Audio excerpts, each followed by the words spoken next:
راديو إرنا راديو إرنا كاب كتما باريس محلالف بإرتوران غازت إنياتا زدالو نتا راديو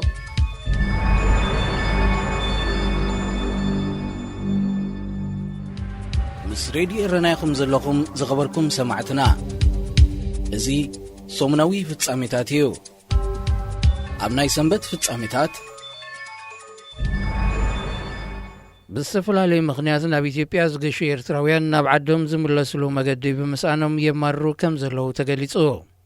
بمخنيات لبدا كورونا فيروس كل عينت موقعزيا دو كبل زيت محلالفة إزاز بزيمت انقغتا بمنبارو إرتراويان قياشو كم مدبو موصاي أب إثيوبيا كوف كبلو تقديدهم كم زلو قليصهم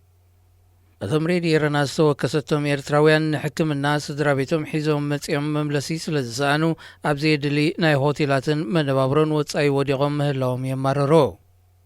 بعلت بيتو كحكم كم زمت زحبره حدا سمو كغلط زي دلي إرتراوي معلتاوي العلي 300 بر وصايتات ناغبره كنبر بمقدادو فتوتن مغربن أم شجار وديغو كم زلو قليصو نسوب قالو كالوت بيتسب زي بولون بامايت زغصورو زيغاتات فتحسينو ميساقيو كم زلو ملكيتو إمباسي إرترا أب إثيوبيا مسمرات تلفون كفيتو سمعتاتات يقبل كوانتلو بزيكا أسمات مزقيبو كساب ندوللكم تتصبيز بالملغتي كال مفتحي كم زي أغربة حيال وغناتي قلصو منستر زينا إرترا محبراوي مراقبيتات أبزم محلالفو ملغتي منقس إرترا أب إثيوبيا سودان جبوتن يمنن زنبورو شوعة شحن حدميتن 58 زيغاتات نابعدهم كم زتملسو مقلاتو زفلتيو انتغنى زوما بإثيوبيا زركب إرتراويان نزيناي أتو يمان مقلتي انترفو أشكعلال أبلع الهزبغا كالة تبايلو كغلت أي كالن كبليوم مرتهم زقلتو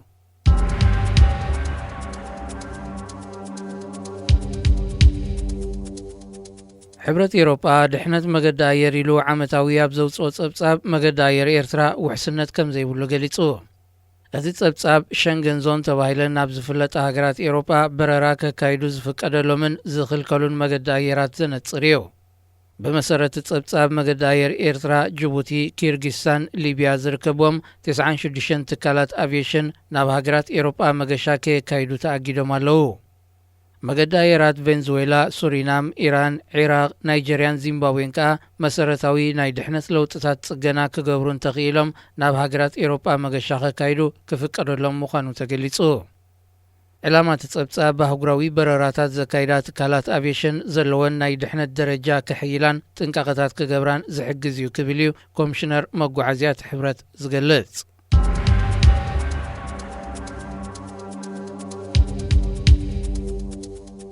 نأتغغما فلقنايل بزملكة تامونغو إثيوبيا قبطن سودانن ككاد زغني أخيبا نسوني 15 سنة قص المغانو تقليصو وكلتي 3 هاقرات ب9 سنة زجمرو أخيبا زاقيت فرزي ترغبو كوانتغونة بسودان زدالو أماما نمسمع نسوني 15 سنة قص اليو أبتا أخيبا استساتفو سبسلتان قبطي بزهبو مقلسي اتي تغاريصو زنبرا أخيبا مغتصالو حقوسات كوانتغنو إثيوبيا حيزاتو زلا مرقت سقنا حبراوي ربحا زلو فتح كمت زغلا يكونن يلام سبسلتان إثيوبيا بوغنم قبطي أهقراوي محبر سب عالم أبلعلي إثيوبيا تسقطي كقبرت تقبر زلا قوسقواس دو كتبل تصويعم منستر هابتماي قبطي أبزلتو مقلسي أتغاغما فلقنايل قداي 150 مليون زيغاتات قبطن سودانيو دحر مبال بتدقاقامي كفشل زيصاني حزر رب 3 هاقرات قلتو فتح كركب تصبيت كم زيبولو قليتو أمونغو زن 3 هاقرات زكايت زتا دحرتي بأمريكان بانك عالمن سماكل زتا إثيوبيا مسحبا دسكيلو يصاني حو مس راديو رناكم زلقم زخبركم سمعتنا إزي سومناوي ፍጻሜታትዩ ኣብ ናይ ሶኒ ፍጻሜታት ኣብ ኤርትራ ስግረዶብ ክታድሙ ሓሲብኩም ተባሂሎም ዝተኣስሩ ዜጋታት ብዝሖም ካብ ሸሓት እንተዘይዛይዱ ኣይውሕድን እዩ ኣብ ረርቲ ነፈርቲ ክታድሙ ሓሲብኩም ተባሂሎም ክእሰሩ ግና ዳርጋ ብዙሕ ኣይተሰምዐን ሬዲ ኤረና ድሒራ ከም ዘረጋገጸቶ ካፒተን ሃብቶምን ተለንተ ሳሙኤልን ዝተባህሉ ክልተ ኣብረርቲ ሓይሊ ኣየር ኤርትራ ክታድሙ ሓሲብኩም ብዝብል ጥርጠራ ንዓመታት ተኣሲሮም ይሰቀይሎ ካፒተን ሃብቶም ካብ መወዳእታ 2012 ሒዙ ዝተኣስረ ክኸውን እንከሎ ተለንተ ሳሙኤል ግርማይ ድማ ካብ ዝእሰር ኣስታት 2 ዓመቱ ኣውፂሩሎ بزيكازي قديم غازيتኛ ሚኒስትር ዜናን አባል አገልግሎት ዜናን ብርሃን ዓንደ መስቀል ብዘይተፈልጠ ምኽንያት ንልዕሊ 2 ዓመታት ኣብ ማይ ስርዋ ተኣሲሩ ከም ዘሎ ሬድዮ ኢረና ከተረጋግጽ ክኢላ ጋዜጠኛ ብርሃን ዓንደ መስቀል ኣብ አገልግሎት ዜና ዞባ ማእከል ንልዕሊ 20 ዓመታት ዝሰርሐዮ ኣብ ኤርትራ ዜጋታት ብጥርጣረን ብዘይሕጋዊ መስርሕን ንዓመታት ክእሰሩ ልሙድ ተርእዩ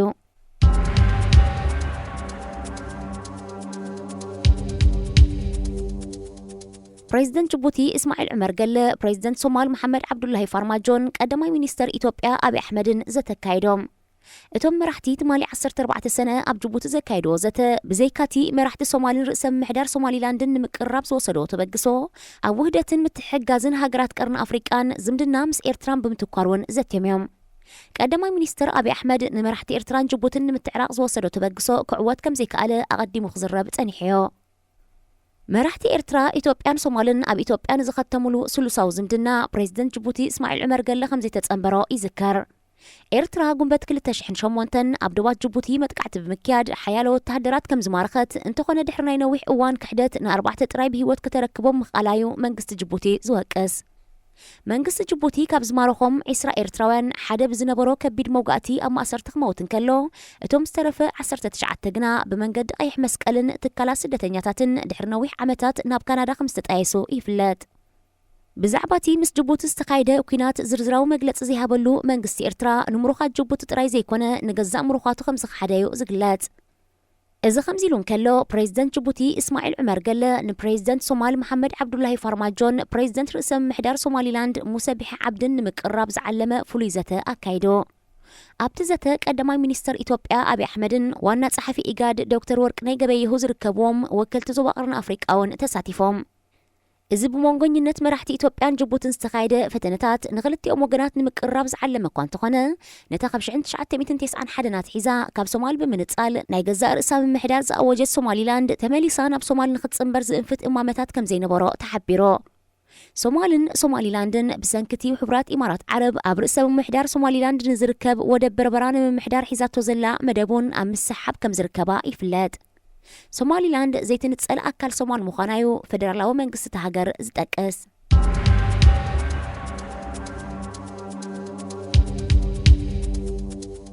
بروندي سلطانو حدق كل توارح ترايس ترفو بريزيدنت بيير نكورنزيزا زحلف سمون بهاندبت دحرموماتو أب زحلف ورحي أب استقايدة من رجاس تعوته إيفرست تاشمي بزغلت أفاك تكو لعلواي بيت فردي والسينو اتي بيت فردي نزز والسنة ناي سلطان هوغاف كي قات بمسكايو بمسرت قوام تهاجر بريزيدنت بموت يخون كال مخنيات أبزق ليلو جزي كساب مرج أزتكا بريزيدنت هاجر وايتو كم جزيو مرح هاجر كوينيو زجلجل أبز حلف ورحي أبستقايدة بريزيدنت أو مرج أبروندي استعوته إيفرست تاشمي أو ورحنا حسيو بحقاو من قد سلطان كركب مدب تسريع نيرو انت خونه العلواي بيت فرد بزهابو وصاني مسرت أبز زحت سرق جزي حدش بريزيدنت بروندي خوينوك على محلق فتسم تثبيتالو نعسرت حمش عمتات بسلطان صنحه بريزيدنت بيير نكورنزيزا بوقع لبي بهاندبت كم زموتكوا بوغن منقسن تتقلص تود 55 عمت مرحي بكورونا فيروس يوتو خمس حلفيو دحيرو زقاو حزلو مس راديو إيرنا يخم زلكم زخبركم سمعتنا ازي سومنا فصاميتاتيو ام ناي سولس فصاميتات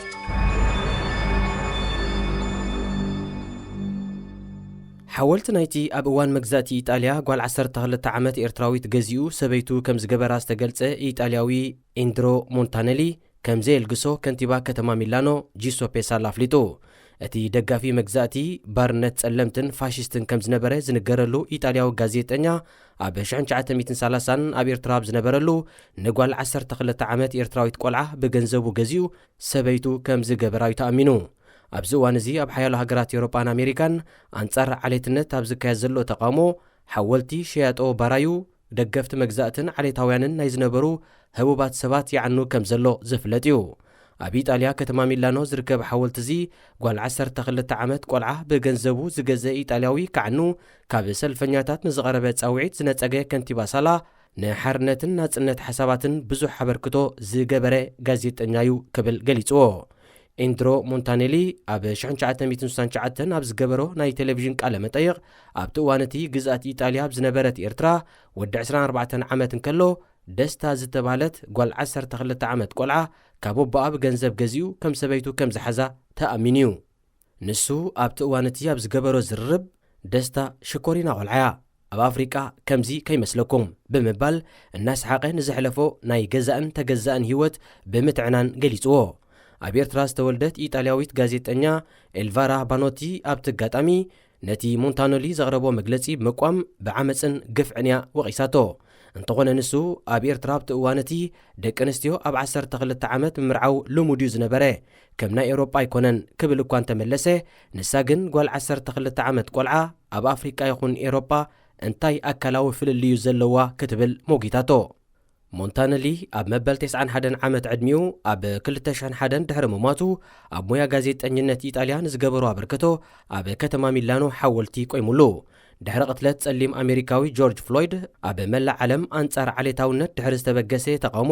ነበርቲ ሚላኖ ኣሰር ሓያሎ ከተማታት ኣሜሪካን ኤውሮጳን ብምስዓብ ሓወልቲ ናይዚ ንጓል 12 ዓመት ኣፍሪቃዊት ቆልዓ ናይ ጾታዊ ርክብ ግዝእቱ ዝገበረን ዓሌታዊ ምዃኑን ዝተጠቕሰ ኢጣልያዊ ጋዜጠኛ ከዓኑ ይሓትለዉ።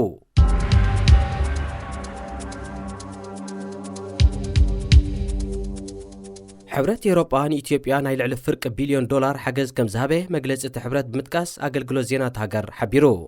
እቲ 19 ቢልዮን ብር ወይ ድማ 487 ሚልዮን ዩሮ ዝተገመተ ሓገዝ ኢትዮጵያ ብሰንኪ ለበዳ ኮሮና ቫይረስ ኣጋጢምዋን ዘሎ ናይ ቁጠባ ቅልውላው ንምድጋፍ ትካላት ጥዕና ሃገር ንዝህቦ ዘለዋ ኣገልግሎታት ብዘይ መሰናኽል ንምቕጻልን ግዜያዊ መወሸብ ማእከላት ንምድላውን ክውዕል እዩ። እቲ ሕብረት ኣቐዲሙ ብለበዳ ኮሮና ቫይረስን ወራር ዕስለንበጣን ንዘጋጠመ ሰብኣዊ ቅልውላው ዝውዕል ንኤርትራን ሱዳንን ዝገለለ ን4 ሃገራት ቀርኒ ኣፍሪቃ ናይ ልዕሊ 110 ሚልዮን ዶላር ሓገዝ ኣበርኪቱ እዩ።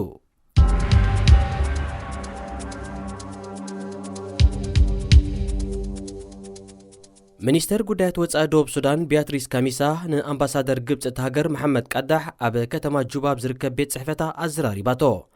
እታ ሚኒስተር ምስቲ ግብፃዊ ዲፕሎማሰኛ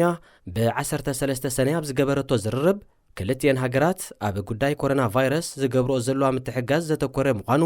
ሚኒስትሪ ጉዳያት ወፃኢ ግብፂ ኣብ ዘርግሑ መግለጺ ኣፍሊጡ። እንተኾነ ርክብ ሚኒስተር ጉዳያት ወፃኢ ደቡብ ሱዳንን ኣምባሳደር ግብፅን ብዛዕባ እቲ ግብፂ ኣብ ደቡብ ሱዳን ወታደራዊ ማዓስከር ክትከፍት እያ እናተባህለ ብማዕከናት ዜና ሱዳንን ግብፅን ዝዝረብ ዘሎ ጉዳይ ዘተኮረ ምንባሩ ዲፕሎማሰኛታት የንፍቱ። ሓያሎ ማዕከናት ዜና ሱዳንን ግብፅን ብዛዕባ ምቋም ወታደራዊ ማዓስከር ግብፂ ኣብ ደቡብ ሱዳን ዝጠቀስ ዓንቀጻት እኳ እንተቕረባ ክልቲኦም መንግስታት ወግዓዊ ምላሽ ኣይሃብሉን።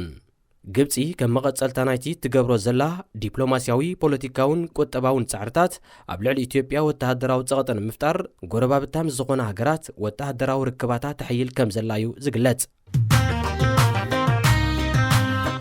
ሬድዮ ኤረና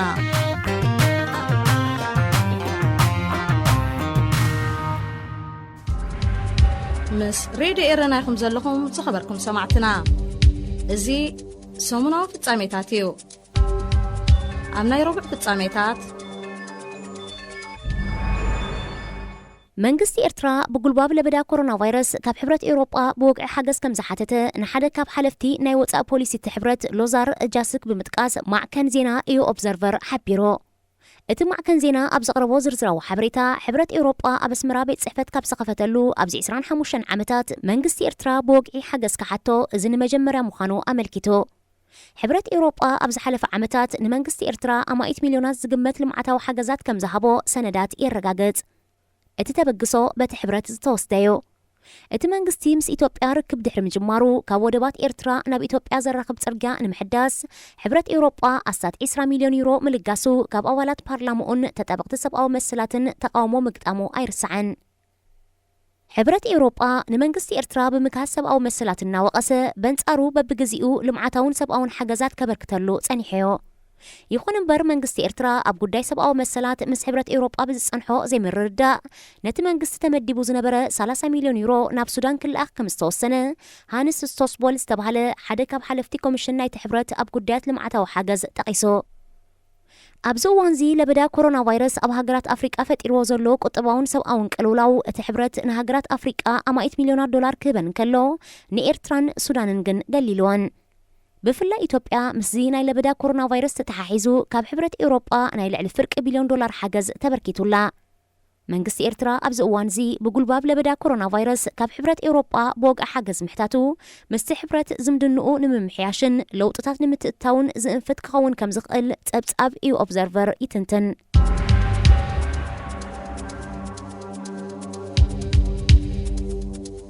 ፕሬዚደንት ቻይና ዚ ጂፒንግ ኣብ ኣፍሪቃ ንዘስፋሕፍሕ ዘሎ ለበዳ ኮሮና ቫይረስ ንምክታ ኣብ ዝብል ናይ ምትሕጋዝ መደብ ምስ መራሕቲ ሃገራት ኣፍሪቃ ክዝቲ ምዃኑ ሚኒስትሪ ጉዳያት ወጻእቲ ሃገር ኣፍሊጡ።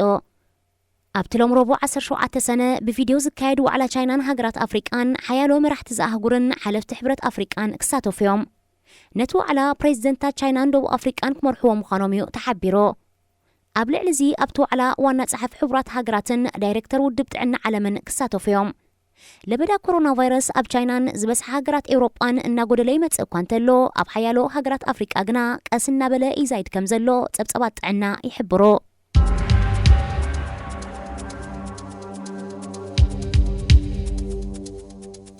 ኣብ ዳርፉር ብዝተፈጸመ ገበናት ኩናት ክደን ዝጸንሐ ሓደ ካብ ሓላፊ ሚሊሻ ሱዳን ነበር ዓሊ መሐመድ ኮሸብ ንፈለማ እዋኑ ኣብ ዘሄግ ናብ ዝርከብ ቤት ፍርዲ ቀሪቦ። ንሱ ብ15 ሰነ ናብቲ ቤት ፍርዲ ኣብ ዝቐረበሉ ንኹሉ ኣብ ልዕሊኡ ዝተመስረተ ክስታት ነጺግዎ። ዓሊ መሐመድ ዓሊ ኮሸብ ምዚ ኣብዚ እዋን እዚ ምክትል ኣቦ ወንበር መሰጋገሪ መንግስቲ ሱዳን ዘሎ ጀነራል ሓምዳን ደጓሎ ብምዃን ብጃንጃዊድ ንዝፍለጥ ሚሊሻ መሪሖም ኣብ ልዕሊ ኣሽሓት ተወላዶ ዳርፉር ህልቂት ከም ዝፈጸሙ እዩ ዝግለጽ።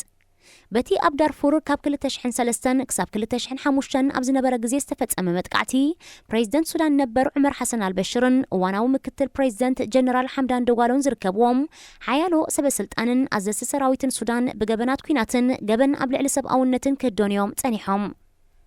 ብዓሊ ኮሸብ ዝፍለጥ ዓሊ መሐመድ ዓሊ ዓብዱርሕማን ዝሓለፈ ቅንያት ብወለንትኡ ኣብ ማእከላይ ሪፓብሊክ ኣፍሪቃ ናብ ዝርከብ ዓቃብ ሰላም ሰራዊት ኢዱ ሂቦ። ዝሓለፈ ሰሙን ኣብ ኔዘርላንድስ ናብ ዝርከብ ቤት ማእሰርቲ ሕቡራት ሃገራት ተሰጋጊሮ። ብሰንኪ ለበዳ ኮሮና ቫይረስ ብኣካል ናብ ፍርዲ ክቐርብ ዘይከኣለ መሐመድ ዓሊ ኮሸብ ንዝቐረበሉ ክሲ ካብ ዳኛ ብመንገዲ ቪድዮ ተኸታቲልዎ።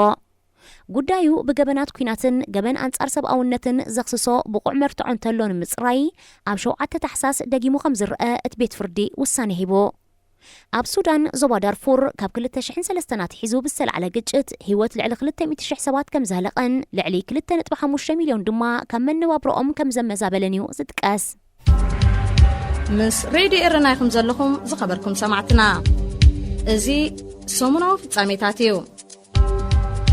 ኣብ ናይ ሐሙስ ፍጻሜታት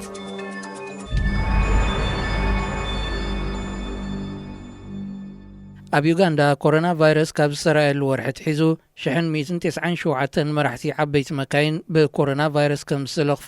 ሚኒስተር ጥዕና ዶክተር ጄን ሩት ኣሰንጋ ኣፍሊጣ። ንሳብ ሳልስተ ዝብ ዝሃበቶ ሓፈሻዊ ኩነታት ለበዳ ኮሮና ቫይረስ ዩጋንዳ ካብ ናብን ጎረባብቲ ሃገራት ክመላለሱ ካብ ዝጸንሑ መራሕቲ ዓበይቲ መካይን ብብዝሒ ኮሮና ቫይረስ ዝተለኽፉ ዜጋታት ኬንያ ምዃኖም ቁጽሮም 444 ይበጽሕ።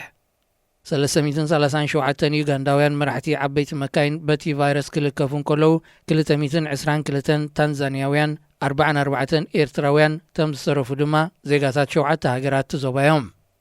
699 ወጻእተኛታት መራሕቲ ዓበይቲ መካይን ንተወሳኺ መርመራን ሕክምናዊ ክንክንን ነናብ ሃገሮም ከም ዝተፋነው ዘመልከተታ ሚኒስተር ኣብዚ እዋን እዚ ካብ ኮሮና ቫይረስ ዘይሓወዩ 567 ኣብ 14 ትካላት ጥዕና የለዩ ከም ዘለዉ ገሊጻ። እቶም 64 ካብዚኣቶም ዜጋታት ወጻኢ እዮም። ዩጋንዳ ብኮሮና ቫይረስ ዝሞተ ሰብ ኣይመዝገበትን። ብመሰረት መግለጺ ሚኒስተር ጥዕና ኮሮና ቫይረስ ኣብዚ እዋን እዚ ኣብ 33 ዞባታት ዩጋንዳ ተላቢዑ ኣሎ።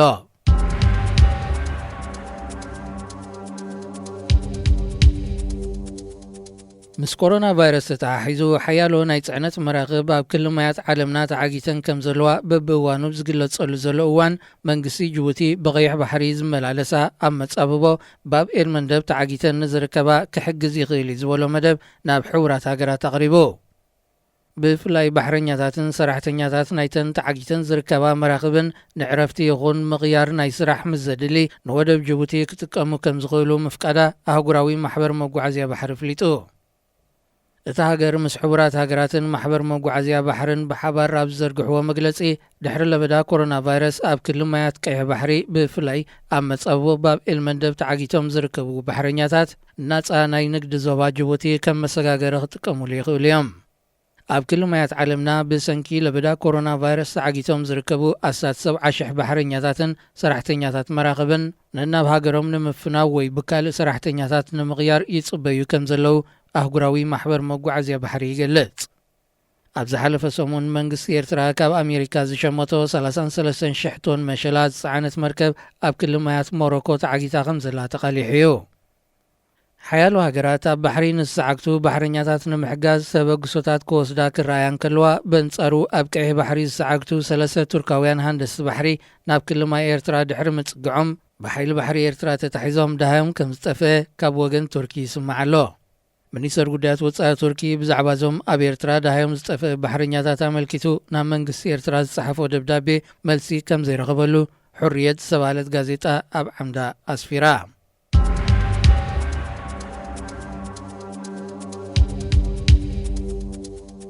ኣብ ሱዳን ካብ ወተሃደራዊ ታዕሊም ካህድሙ ናይ ዝፈተኑ እዩ ዝተባሃለ መቓብር እኩብ ሬሳታት ወይ ጋሲ ከም ዝተረኽበ መሰጋገሪ መንግስቲ ሃገር ኣፍሊጡ። እቲ ኣብ ደቡባዊ ምብራቕ ከተማ ካርቱም ኣብ ሳልስቲ እዚ ዝተረኽበ ጋሲ ስርዓት አልበሽር ኣብ 1998 ብግዴታ ናብ ወተሃደራዊ ታዕሊም ዘእተዎም መንእሰያት ካህድሙ ኣብ ዝፈተኑሉ ናይ ዝተቐትሉ ክኸውን ከም ዝኽእል ተገሊጹ። እቲ አልኤፋሎን ኣብ ዝተባሃለ ማእከል ወተሃደራዊ ስልጠና ዝተረኽበ ጋሲ ድሕሪ ውድቀት ስርዓት አልበሽር ናይ ዓይኒ መሰኻኽር ብዝሃብዎ ሓበሬታ ክርከብ ተኻኢሉ። ብዝያዳ ንምርግጋጹ ሓዳስ ኮሚቴ ቆይማ ትርዮ ከም ዘላ መንግስቲ ገንዚቡ።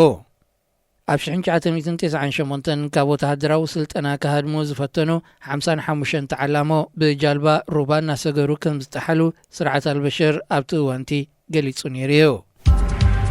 ምስ ሬድዮ ኤረና ኢኹም ዘለኹም ዝኸበርኩም ሰማዕትና እዚ ሰሙናዊ ፍጻሜታት እዩ። ኣብ ናይ ዓቢ ፍጻሜታት ኤርትራ ኣብ ርእስቲ ዝጸንሐ ከቢድ ናይ መነባብሮ ጸገማት ምስ ለበዳ ኮሮና ቫይረስ ተታሒዙ ከም ዘይትን ሽኮርን ዝኣመሰለ መሰረታዊ ምግብታት ንምርካብ ህዝቢ ተጸጊሙ ከም ዘሎ ነበርቲ ከተማ ኣስመራ መረሮም ይገልጹ ኣለዉ። ኣብዚ እዋን እዚ እቲ ኣብ ድኳን ሕድሪ ብቐሊሉ ዝርከብ ዝነበረ ማሸላ እኳ ንጋዳ ኮይኑ ኣሎ ዝበሉ ነበርቲ ከተማ ኣስመራ ኣብ ናይ ብሕቲ ኣብያተ ሸቐጥ 3 ሊትሮ ንትሕዝ ሓንቲ ጃሎን ዘይቲ ክሳብ 400 ናቕፋ በፂሓ ምህላዋ ጠቒሶም እዚ እውን እንተተረኺቡ ምዃኑ መሊኦም ኣብ ዕዳጋታት ኣካል ተማርጸሉ የለን እንተሃልዩ ስርናይ ንኪሎ 60 ናቕፋ በርበረ ድማ ንኪሎ ካብ 180 ክሳብ 200 ናቕፋ ይሽየጥ ከም ዘሎ ዘመልከቱ ቶም ነበርቲ ማሸላን ስርናይን ተተረኺቡን ንመጥሓኒኡ ካብ ምምሕዳር ፍቓድ ምውፃእ ጀሚርካ ክሳብ እንዳጥሓኒ ዘሎ ገልታዕታዕ ኣኺሉ ከም ዝተርፎም እዮም ዘረድኡ።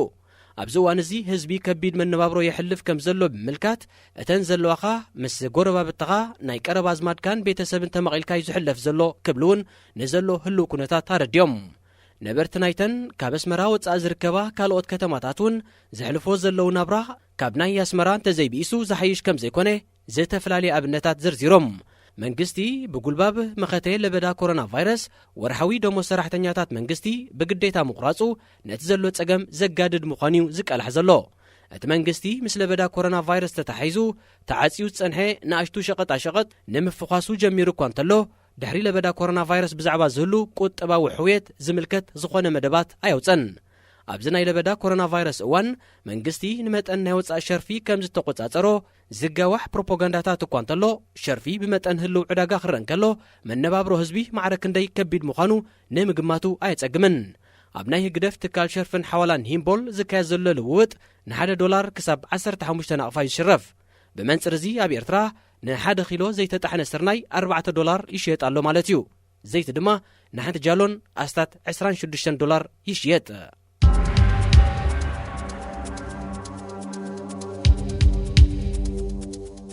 ሚኒስተራት ሃብቲ ማይን ሕርሻን ኢትዮጵያ ሱዳንን ግብፅን ኣብ ጉዳይቲ ኢትዮጵያ ተሃንጾ ዘላ ዲጋ ተሃድሶን ማይ ዘዕቁረሉ ኣገባባትን ብዝምልከት ካብ 15 ክሳብ 17 ሰነ ዘካየድ ወዘተ ብዘይፍረ ከም ዝተበተነ ማዕከና ዜና ግብፂ ሓቢረን። እቲ ዘተ ብዘይፍረ ዝተበተነሉ ምኽንያት ብሰንኪ ኢትዮጵያ ሒዛቶ ዘላ ነቓጽ መርገጽ ምዃኑ ንሚኒስተር ሃብቲ ማይን ሕርሻን ግብፂ መሐመድ ዓብደልዓጢብ ምጥቃስ ኢጅፕት ቱደይ ገሊጻ።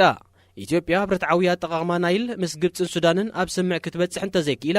ግብፂ ካልእ ኣማራጺ ክደሊ ምዃናውን እቲ ሚኒስተር ኣፍሊጡ። ይኹን እምበር እቲ ካልእ ኣማራጺ ዝበሎ ኣይነጸረን። ሚኒስተር ሃብቲ ማይን ሕርሻን ሱዳን ያሲር ዓባስ ብወገኑ ሰለስቲአን ሃገራት ኣብ ዘካየዶ ዘተ ን95 ሚእታዊት ቴክኒካዊ መዳያት ናይቲ ማይ ዝዕቆረሉ ኣገባብ ከም ዝተሰማምዑሉ እዩ ዝጠቅስ ኢትዮጵያ ቅድሚ ወርሕ ካብ ዘተ ድሕሪ ምስሓባ 3 ሃገራት ብመንገዲ ቪድዮ ኮንፈረንስ ናብ ርክብ ክምለሳ ንፈለማ እዋን እዩ ኢትዮጵያ ነቲ ካብ 2011 ኣትሒዛ ታንጾ ዘላ ዲጋ ኣብ ዝመጽእ ኣዋርሕ ማይ ከተዕቁረሉ ከም እትጅምር ኣፍሊጣላ እንተኾነ ግብፅን ሱዳንን ኣብ ስሉሳዊ ስምምዕ ከይተበጽሐ ኢትዮጵያ በይናዊ ስጉምቲ ወሲዳ ካብ ናይል ማይ ከተዕቁር ከም ዘይፈቕዳ የጠንቅቓ